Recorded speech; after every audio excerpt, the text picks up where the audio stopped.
Welcome to the channel. In this video, I will show you how to use the Bridge City Honing Guide. Stick with me.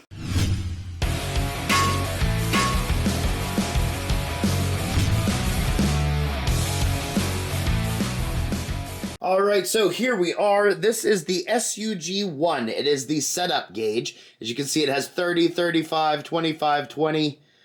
This is what this rests on when you have the blade in there. So here's that. It is metal. Be careful with these corners because they are a little bit sharp. As you can see, they got, whoever had it before might have filed them down because there's bare metal there. Here is the guide. So this is the piece that clamps the blade down. You also have this fence piece in here to keep the blade square. Now, there's set screws that are under here that you use to tighten that fence down so it doesn't move around. I have that loose right now. We'll get to that in a minute. But then you have the roller down here, and then you adjust that roller like this. So the idea is you put your blade in here, you clamp it down, you set it on this, and then you adjust this wheel until you get it correct, which means you have to set it down like this and literally kneel and sight down through here. What I had to do was actually get a flashlight, or my phone, shine it through here until I could see light, because until I couldn't see light. So, let me go through how to set this thing up. So the very first thing, again, you need to loosen that, put the iron in here with the bevel down. Now here's something of note. Okay, so that rocks. So you're going to want to make sure that when you clamp this down, you're trying to clamp it over this piece right here. There's a pad right there that you want to try to clamp down. You don't want to clamp too high because it's going to change the angle of the blade. Okay. So, you want to put your iron in here and try to center it. And then once you center it, you can temporarily clamp it down. That's centered enough. Make sure it's square along the fence. So I like to check here, check there. And then what you do from there is you can tighten the fence down. It's up to you how you want to do this. Because if you tighten the fence down, then, if you want to sharpen a different iron and not the same one, you then have to flip this over, loosen those screws again, flip it back around, and then adjust your fence, and then tighten them back down. So I'm going to leave it loose. Again, center the blade. I kind of eyeball it, push it up against the fence. Now, from here, you have to guesstimate how far to protrude this iron. So let me show you if I just kind of leave it where it's at. Let me clamp this down. So leaving it there, okay, it's square against the fence. When you go to put this on the registration jig, you're going to hit. See where it's hitting? That needs to be referenced on the blade, but it's hitting up here. So I need to take this. Maybe I'll try just moving it up because this thing moves. So let me try moving it up and trying it again. Nope, it's still hitting. See where it's hitting there? Get my hand out of the way. It's hitting on here now. So that means I need to protrude the blade a little bit more. Now remember, I didn't lock the fence down, so it's going to be a little bit tricky. Okay, so let's try there. Push it up against the fence. Try to make sure it's centered. There we go. Lock it down. I think that's far enough on the... Okay. So now that you have the protrusion, the next thing that you're going to do is set this on here. You want to leave a little bit of room for the wheel to be able to adjust either forward or backward. So see how I have a little bit sticking out here? If you move it all the way back, you have less to adjust. So, kind of guesstimate where you want it. I'm going to start right there. Then you set this on here and bump it up against it. Now, I'm going to try to show you guys in video, but it's a little bit difficult. See that light gap? What you have to do is keep adjusting this wheel until that light gap is gone. Try to get it back in camera.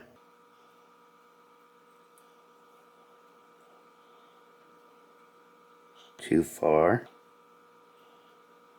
I think that's right. Hold on, let me register it this way.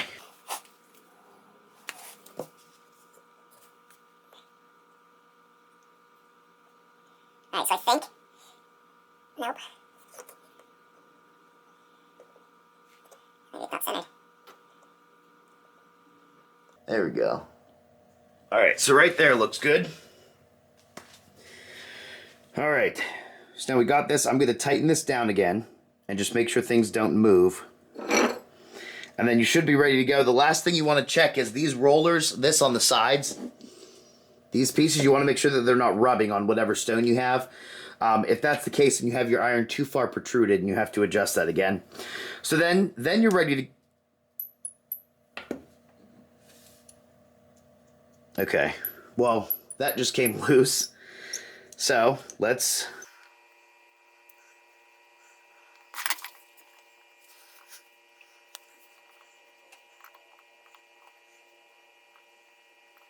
All right.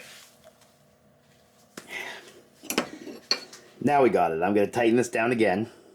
So there you go. I have to give you like what would be my mock commercial for this product. You ready? If you're looking for a honing guide that only does 10% of the work for you by telling you the angle, but the other 90% is you fiddling with this and guesstimating on everything until you get it perfectly right, and then once you do get it right, it might just come loose and you got to start all over, well, this is the product for you. Can it do a micro bevel? Yes. Is it going to be accurate? I don't know. That's up to you because 90% of the work is on you and the other 10% is just a guide. All right, so in all seriousness, I can't recommend this product at all. And I practice with this thing a lot. I don't like doing negative reviews, so I really wanted to go through the paces with it and try it out and try it out and try it out and practice and see, is it just me?